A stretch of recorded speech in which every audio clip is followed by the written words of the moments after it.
Olá, meus irmãos, minhas irmãs. Hoje nós vamos meditar sobre a quarta mensagem da série Vale a Pena Viver.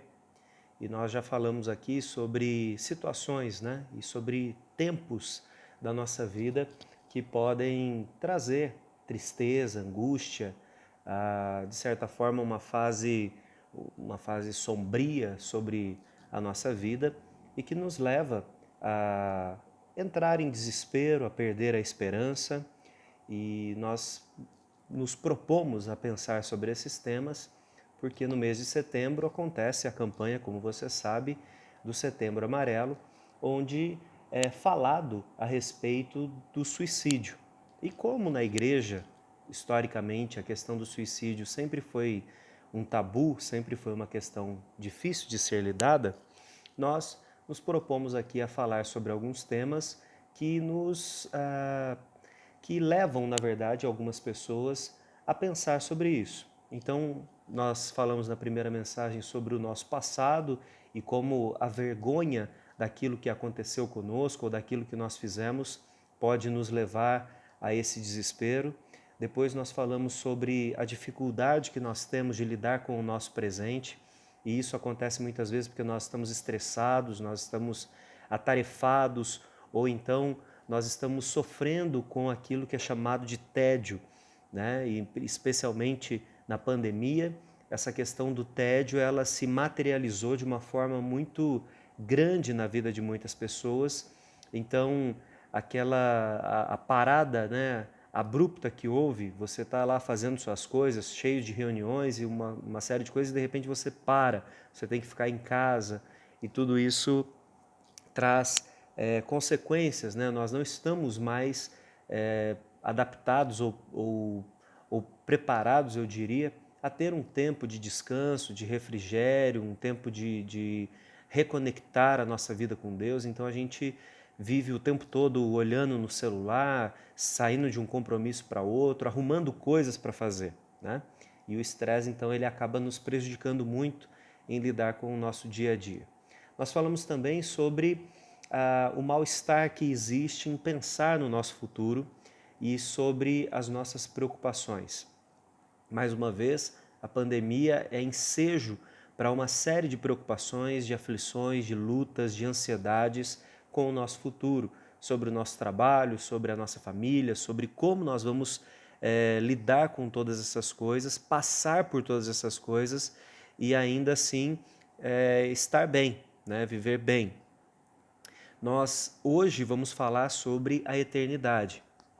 E esse assunto, ele talvez soe um pouco estranho para aquelas pessoas que não são cristãs ou que não estão acostumadas com as doutrinas bíblicas, com o ensino bíblico. E muitas vezes a igreja cristã ela tem sido acusada de falar da eternidade como um escapismo, Como uma forma de iludir as pessoas, os membros, as pessoas que estão na igreja, falando de algo que virá, que é positivo, que é bom, que é abençoador, para, de certa forma, esconder aquilo que nós temos no dia a dia, ou como uma forma de um paliativo, de uma tentativa de aliviar momentaneamente aquilo que nós estamos passando, mas que é um engano, E quando nós paramos para olhar o que a Bíblia diz a respeito da eternidade, ela nos leva a almejar a eternidade. Não em um sentido de escapar do mundo que nós estamos, ainda que seja comum você ouvir na boca de algum crente a pessoa dizer, nossa, Jesus podia voltar. Mas normalmente a pessoa, quando diz isso, ela não está preocupada com a glória de Deus, ela está preocupada em resolver o seu problema, Então, se eu tenho algo para resolver, é bom que Jesus volte logo, porque aí eu não teria que resolver, ou eu não teria que lidar com aquilo que acontece, Não é nesse sentido que a Bíblia fala, porque a Bíblia fala sobre esse momento futuro, desse, entre aspas, inaugurar da eternidade, o novo céu e a nova terra, como algo que vai trazer a glória de Deus, mas é claro que ao trazer a glória de Deus, aqueles que entendem e têm experimentado da sua presença serão completamente abençoados, né? Completamente beneficiados com isso, né? Então nós vamos olhar hoje para o texto de Apocalipse no capítulo 21 e nós vamos fazer a leitura dos versos 1 a 8. Apocalipse 21, de 1 a 8, diz assim: Vi novo céu e nova terra, pois o primeiro céu e a primeira terra passaram e o mar já não existe. Vi também a cidade santa, a nova Jerusalém, que descia do céu da parte de Deus, ataviada como noiva adornada para o seu esposo. Então ouvi grande voz vinda do trono dizendo: Eis o tabernáculo de Deus com os homens. Deus habitará com eles. Eles serão povos de Deus e Deus mesmo estará com eles. E lhes enxugará dos olhos toda lágrima, e a morte já não existirá, já não haverá luto, nem pranto, nem dor, porque as primeiras coisas passaram. E aquele que está sentado no trono disse: Eis que faço novas todas as coisas, e acrescentou: Escreve, porque estas palavras são fiéis e verdadeiras. Disse-me ainda: Tudo está feito. Eu sou o Alfa e o Ômega, o princípio e o fim. Eu, a quem tem sede, darei de graça da fonte da água da vida. O vencedor herdará estas coisas, e eu lhe serei Deus, e ele me será filho. Quanto, porém, aos covardes, aos incrédulos, aos abomináveis, aos assassinos, aos impuros, aos feiticeiros, aos idólatras e a todos os mentirosos, a parte que lhes cabe será no lago que arde no fogo e enxofre, a saber, a segunda morte. Bom, irmãos, e você que me assiste, Apocalipse capítulo 21 é um momento onde esse tempo que nós conhecemos, esse tempo de relógio, esse tempo contado nos nossos calendários, acabou. Apocalipse chega nesse momento e esse momento ele é posterior ao grande julgamento, ele é posterior a todas as coisas sendo colocadas em ordem por parte de Deus. A Bíblia ela enfatiza e aguarda esse momento e nos ensina a aguardar esse momento. Quando nós falamos hoje, no nosso tempo, 2020, a respeito de céu e inferno, parece que nós estamos falando sobre mitologia, parece que nós estamos falando sobre histórias. E a Bíblia não trata nem o céu nem o inferno como uma história, mas como uma realidade concreta. E essa realidade concreta, ela se manifesta para aqueles que se relacionam com Deus de uma forma e para aqueles que não se relacionam com Deus de outra forma. Quando nós falamos sobre o sofrimento no mundo que nós estamos, nós falamos sobre uma condição de pecado. Mais uma vez, uma palavra que se tornou estranha aos ouvidos modernos, né? Nós não falamos sobre pecado, nós falamos sobre desvio social ou problemas sociais que causam, então, desvios de personalidade e uma série de coisas, né? Mas a Bíblia ela é bem mais real e bem mais crua em falar sobre a humanidade e ela chama os atos dos homens e mulheres que são opostos ao que Deus determinou como pecado. E ela vai apontar para nós que a causa do nosso sofrimento é o pecado. Porque anterior ao pecado não havia esse tipo de sofrimento que nós temos hoje. Então o tempo que nós vivemos é um tempo de sofrimento físico, de sofrimento emocional, de sofrimento, a gente pode dizer, social, moral, espiritual. Então nós vivemos um tempo de sofrimento. E a nossa vida é muitas vezes o passar de um sofrimento para outro, tendo intervalos de alegria, intervalos de felicidade, em que nós nos sentimos bem, que nós temos alegria, que nós compartilhamos felicidade. E é claro que à medida que a nossa vida vai se ajustando, a gente vai de certa forma se equilibrando, esses momentos eles vão sendo mais aproximados, né? Por outro lado, a nossa visão ao amadurecer também vai tornando as coisas um tanto mais secas, né? Então, nós deixamos de ter a ilusão de que algumas coisas serão resolvidas como um passe de mágica.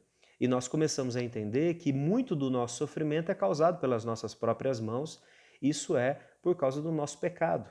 Então, quando o Apocalipse, o apóstolo João chega aqui no capítulo 21 e ele tem essa visão de como as coisas serão depois de Deus colocar tudo em ordem, depois do pecado ser separado, depois de as pessoas que estão com ele não viverem mais essa realidade do pecado, ele apresenta para nós algumas coisas que são importantes para que nós almejemos o céu, mas não para fugir dessa realidade, mas para que nós tenhamos encorajamento para viver nessa vida, para passar pelas coisas que nós vamos passar aqui e permanecermos fiéis a Deus. E a primeira dessas coisas que Deus diz que haverá de se encerrar por completo é que no céu não haverá mais dor, não haverá mais,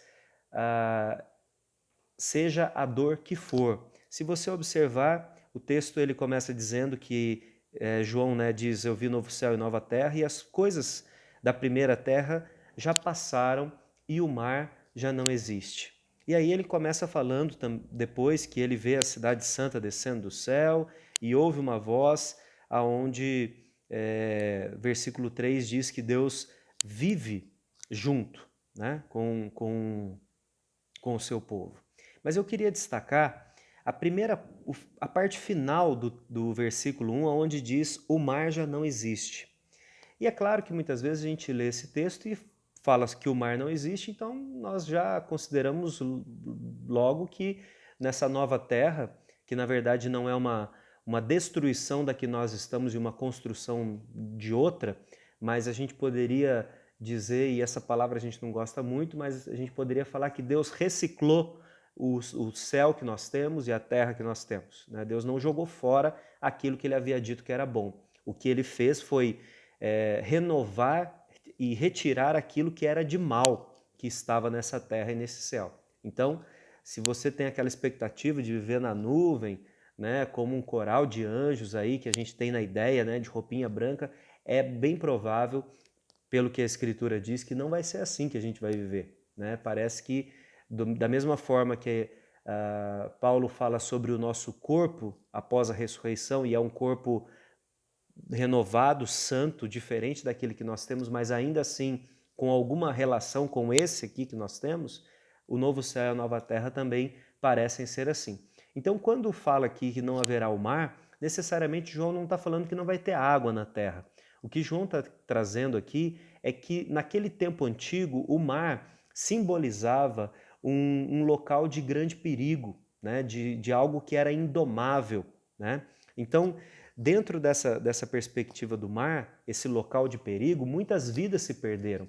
Especialmente o povo de Israel não tinha muita habilidade, ou poderia dizer que eles tinham habilidade quase zero com relação ao mar, né? A navegar, a ter embarcações, a fazer viagens. É claro que hoje nós temos uma perspectiva diferente, mas ainda assim o mar continua sendo um lugar incontrolável, né? Você pode ter grandes cargueiros, grandes iates e coisas assim, mas isso não significa que eles dominam o mar. O mar ele continua sendo um símbolo de algo que é indomável, de algo que é perigoso.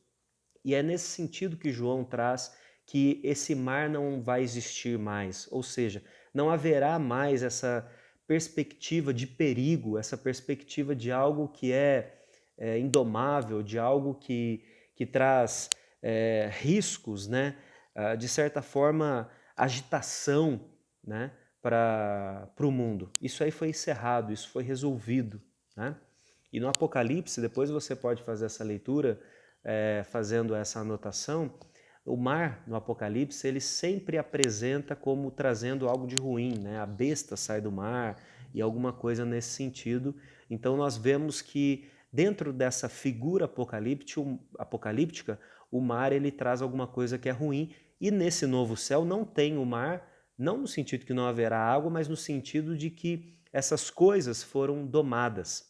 E aqui a gente pode até fazer uma reflexão que muitos teólogos fazem, de que o pecado humano, ele não afetou apenas a raça humana, mas ele afetou todo o cosmo que nós temos. Então, quando o apóstolo Paulo fala em Romanos 8 que a terra, né, que a criação geme ansiando pela redenção, nós podemos entender que a partir desse momento dessa redenção cósmica, dessa reorganização que Jesus fará em todas as coisas, até aquilo que nós conhecemos como natural talvez mude, talvez tenha uma nova perspectiva.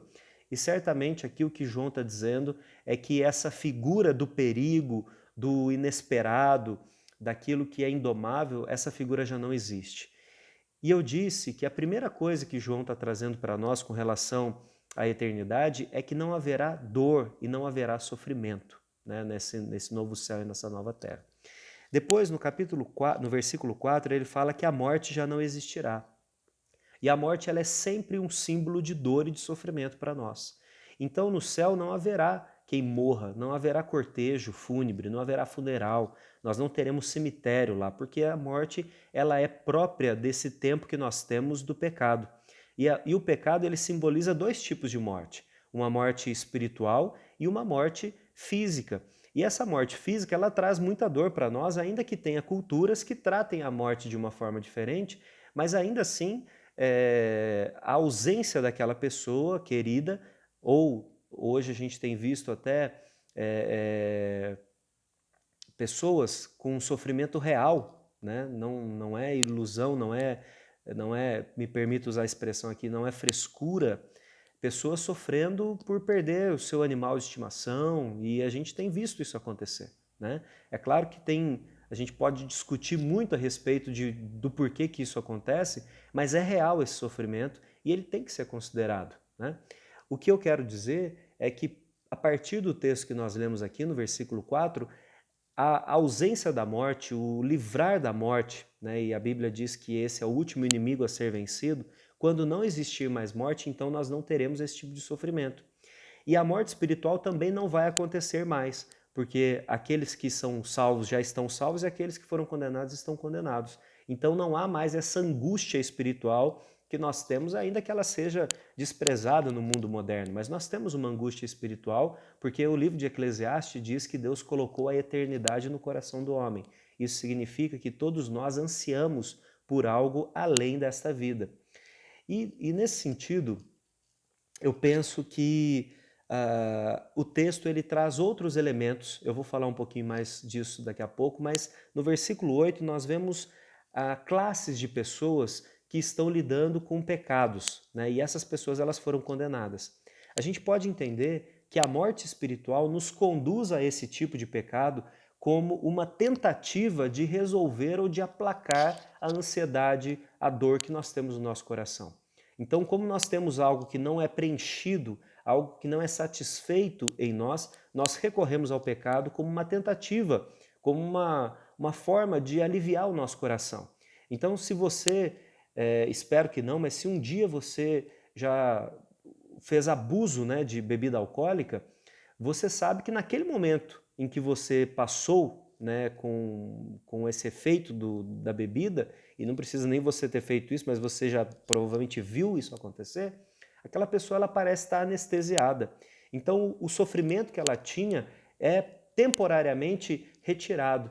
Mas o problema é que não foi resolvido, né? Ele vai voltar, esse problema, e talvez ele volte numa intensidade maior e num peso ainda maior, porque associado com o pecado, o problema que já existia, ainda há a vergonha de ter feito abuso de uma substância e de repente ter dito coisas que não deveria, ter feito coisas que não deveria, e isso vai trazendo cada vez mais sofrimento.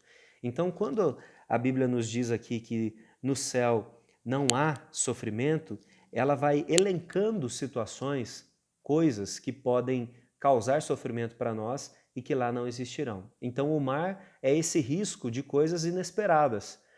Por outro lado, a morte é algo que nós popularmente falamos aí que é a única certeza que nós temos, né? Então uma coisa que você pode estar certo é que um dia você vai morrer.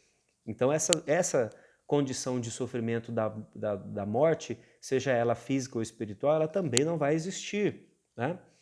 E nesse sentido, todas essas coisas, como diz o final do verso 4, elas já não existirão, elas terão passado.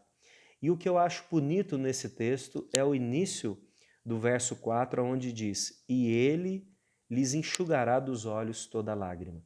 Isso significa, meus irmãos e irmãs, que o céu será um local onde todo o consolo que nós ansiamos nessa vida será feito pelo próprio Deus. E o texto, na sua construção original, ela dá o sentido de que Deus enxugará lágrima por lágrima. Ou seja, não é algo feito como em um rebanho, né, como alguma coisa assim impessoal. Pelo contrário, nesse momento da eternidade, cada sofrimento nosso, cada lágrima nosso será tratada de forma pessoal, de forma particular. O que nós mais ansiamos nesse mundo é de um relacionamento que nos aceite como nós somos e que nos trate considerando as dores que nós temos. O que leva muita gente a pensar no suicídio, a tentar o suicídio, é o pensamento de que está sozinho, de que ninguém entende o que a pessoa passa. Mas esse texto diz que na eternidade nós teremos tudo posto a limpo, né? E não como algo para nos acusar e nos envergonhar mais, mas num sentido de Deus tratar o nosso coração em todas as coisas.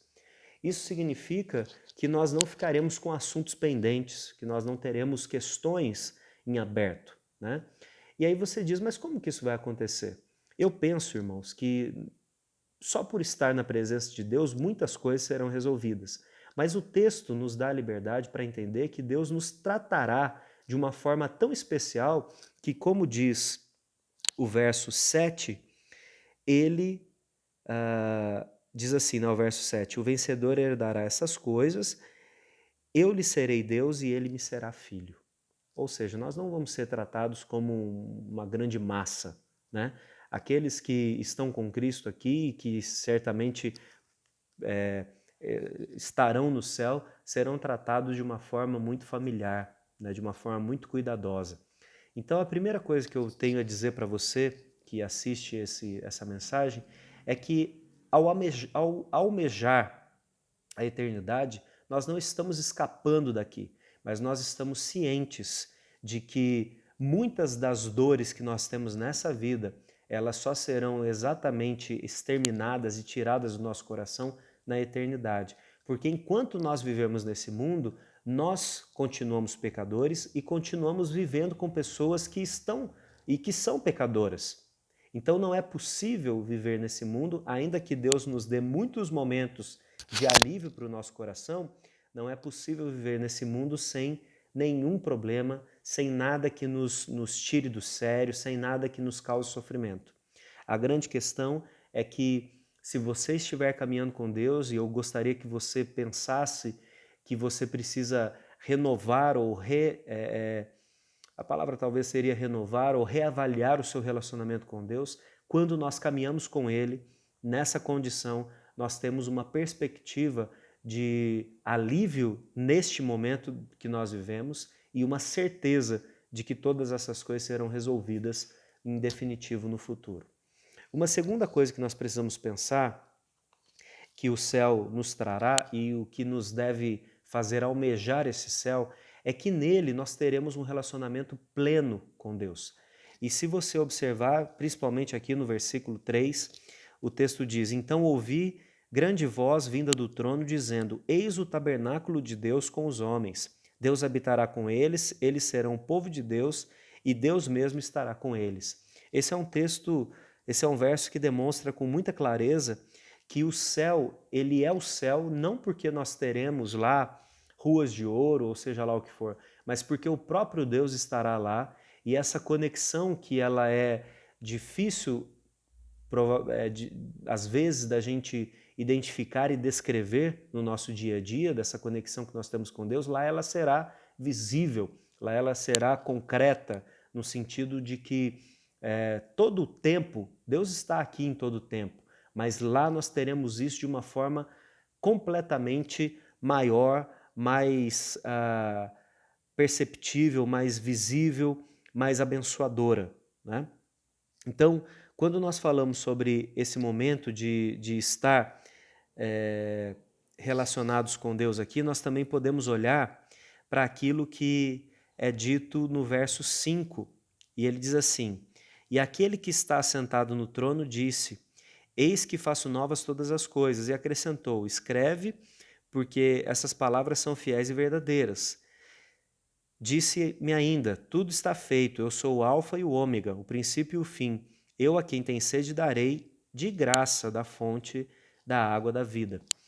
Nesse texto também nós temos uma expressão, no versículo 6, tudo está feito. Perdão, me permita falar antes do verso 5, né? Quando diz aqui que ele está no trono e que todas as coisas foram feitas, isso está demonstrando essa soberania de Deus. Deus é quem comanda todas as coisas, Deus é quem controla todas as coisas, né? Então, ainda que ele tenha todo o controle sobre tudo, nós teremos relacionamento com ele pleno, né? Isso é uma coisa importante de destacar. Mas no verso 6, aparece aqui uma expressão, tudo está feito. E essa expressão, tudo está feito, ela aparece 3 vezes no Novo Testamento. A primeira é quando Jesus está na cruz e ele diz, está consumado, isso está lá no Evangelho de João. A segunda é logo no livro de Apocalipse, capítulos anteriores, né, aonde é derramada a taça da ira, né? Essa é uma figura de linguagem, a taça da ira de Deus sobre o mundo, onde as coisas começam a ser colocadas em ordem. E ali também aparece essa expressão de está consumado, ou seja, chegou o tempo, né? Chegou o momento certo. E aqui nós temos essa expressão, é a terceira vez que aparece nas Escrituras, e aqui está dito, está tudo feito, ou seja, está tudo completado, não há mais o que fazer, não há mais nada a ser resolvido, tudo foi posto em ordem. E sendo assim, o nosso relacionamento com Deus não há mais como sofrer nenhum tipo de mudança. Na verdade, nós já não temos essa mudança sofrendo no nosso relacionamento porque as coisas foram estabelecidas na eternidade. Mas nós, vivendo nesse mundo aqui, nós temos muitos altos e baixos. Tem hora que nós somos muito crentes, tem hora que nós somos completamente sem atenção naquilo que Deus está mandando a gente fazer, mas nesse momento da eternidade não. Então o nosso relacionamento com Ele será pleno, né? E por fim, esse texto ele vai trazer para nós também uma certeza de que ao almejar a eternidade, nós estamos almejando que as coisas elas sejam colocadas de uma forma friamente real diante de nós, mas ao mesmo tempo libertadora. O que eu quero dizer com isso? Quero dizer com isso, irmãos, que muitas vezes no mundo que nós vivemos e na vida que nós temos aqui, nós fantasiamos as coisas, nós construímos mundos de ilusão. Então nós pensamos, ainda que você seja crente, que é possível que determinada situação ou o conjunto de situações que aconteçam possam te trazer plena alegria. Isso é um mundo de ilusão. Isso é um mundo de faz de conta. Porque a Escritura nunca diz que isso é possível. E o que eu quero dizer com isso não é que a gente deve viver uma vida sem graça nesse mundo. Mas a gente deveria ter condições de olhar para a nossa vida de uma forma fria e cruel, no sentido de que nós não fantasiamos as coisas, nós não ficamos olhando as coisas de forma colorida quando elas não são. Então, para exemplificar isso, às vezes a gente trata o nosso pecado como justificativa, né? Então, na verdade, nós somos brutos, nós somos agressivos, né? Mas nós falamos que isso é traço de personalidade. Nós temos pessoas na nossa família que não estão se importando com Deus, né? Mas nós justificamos isso dizendo que é porque a idade ou a falta de tempo, ou porque, você sabe como que é, né? Chega nessa fase, é difícil, né? Então nós ficamos dando nomes para as coisas que não são. E muitas vezes nós fazemos isso conosco mesmo, né? Então nós lidamos com a nossa falta de amor a Deus, por exemplo, com a nossa falta de comprometimento, justificando outras coisas, né? Justificando que é porque nesse momento eu preciso trabalhar bastante, porque eu tenho filhos para cuidar, ou então, você sabe, né? A pandemia trouxe um mal-estar para todo mundo, e nós não temos a coragem de olhar para aquilo que de fato é de forma real. No céu, na eternidade, isso cairá por terra. O que o texto está dizendo é que todos aqueles argumentos que nós usamos, todas aquelas justificativas, todas aquelas tentativas de manter um personagem, de manter alguma coisa de pé, para que a gente tente evitar o nosso sofrimento ou tente justificar o nosso pecado, cairá por terra. Então, o verso 8 ele é um verso que traz, de certa forma, um arrepio nas costas de muita gente, e aqui muita gente vai acusar a Bíblia de ser preconceituosa e um monte de coisa.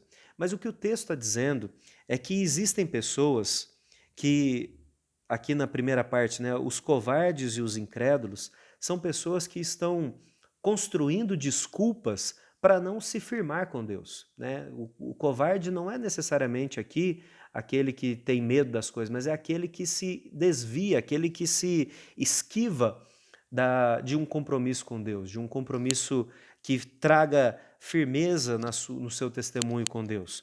O incrédulo, talvez uma palavra mais fácil, né, mais óbvia para nós, é aquele que está fazendo um esforço para acreditar em outras coisas. Depois o texto vai dizer daqueles que são abomináveis, né? Os assassinos, aqui os abomináveis, eles são pessoas que não só cometem pecado, mas aliciam outras pessoas para fazer isso e, de certa forma, ainda procuram escarnecer de Deus, procuram zombar de Deus, né? Então, nós temos muitas pessoas assim. Então, são pessoas, todas essas que são listadas aqui, os feiticeiros, por exemplo, ou os idólatras, que são pessoas que estão buscando artifícios, né, para uma vida espiritual que não a dependência de Deus, que não buscar a Deus. Também aqui os mentirosos, né? Todas essas pessoas, todas essas personalidades que podem ter aqui, são pessoas que, na verdade, estão buscando um outro meio, um outro caminho para satisfazer a sua vida que não seja através da forma que Deus determinou. Então, na verdade, essa busca, essa procura é uma procura incessante exatamente pela satisfação ou em busca da satisfação que Deus está nos dando como crentes.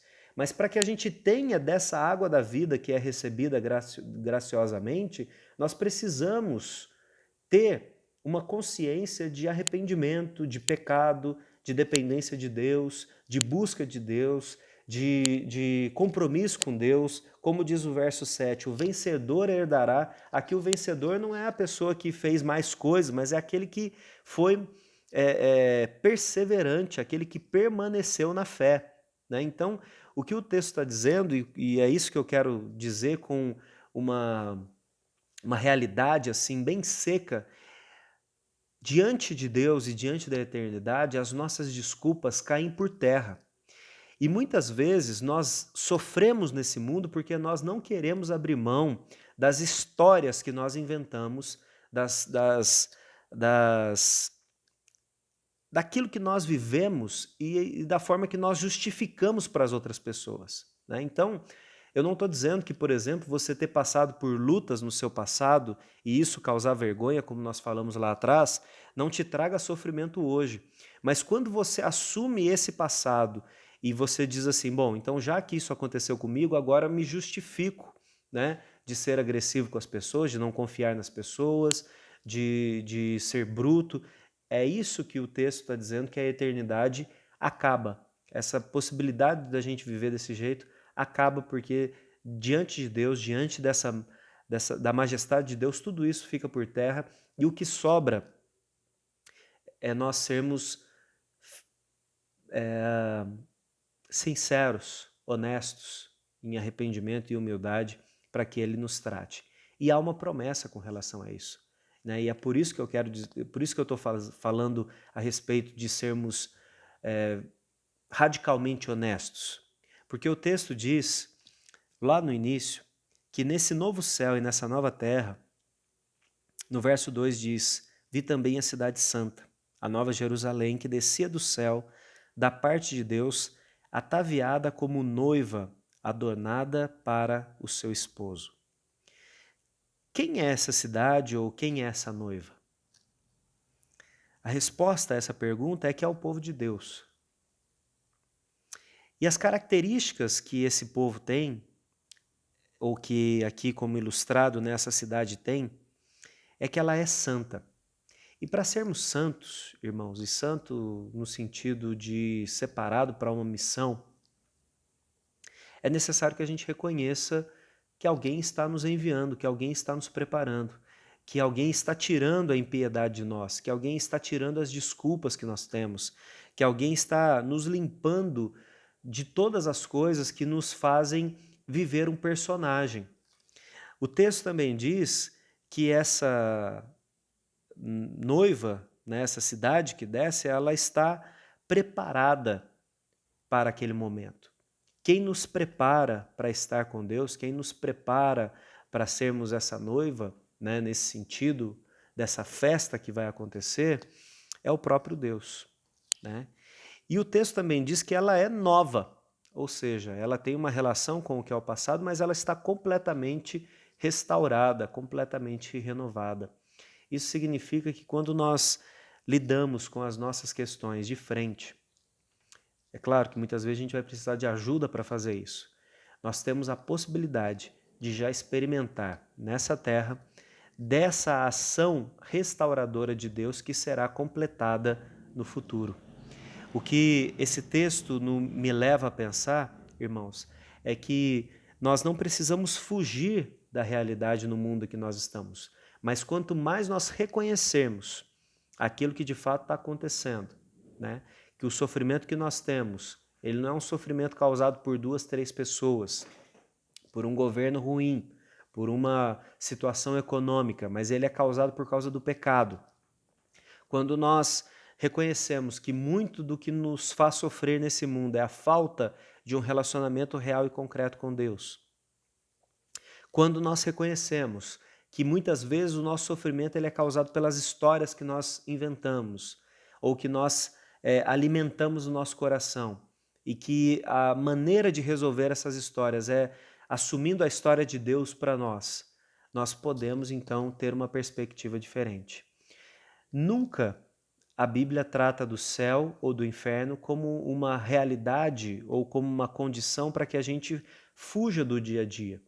Mas pensar no céu e viver a partir dessa perspectiva, dessa cosmovisão, se você preferir a palavra, nos faz ter um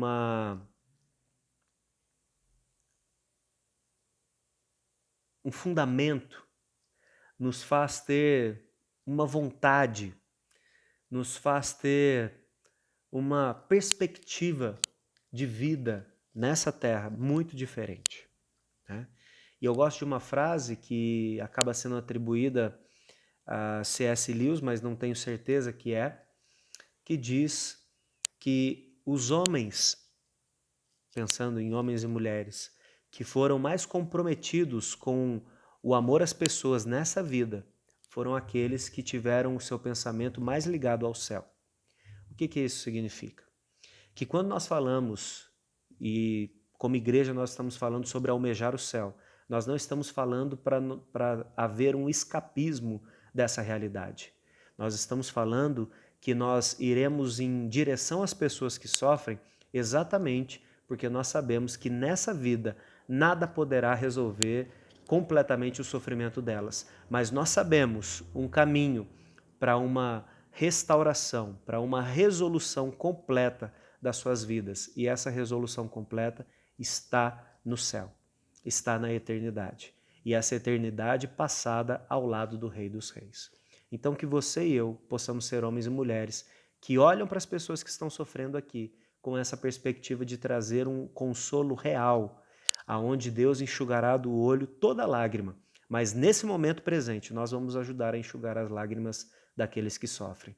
E seremos todos conduzidos a um dia em que Deus enxugará toda a lágrima dos nossos olhos. É essa a característica daquela bem-aventurança de quem tem fome e sede de justiça, mas daquele que chora pelos seus pecados. E a promessa é que nós seremos todos consolados. Então, que Deus te abençoe e que você possa meditar sobre essas coisas e ser restaurado e abençoado por Deus. Até a próxima.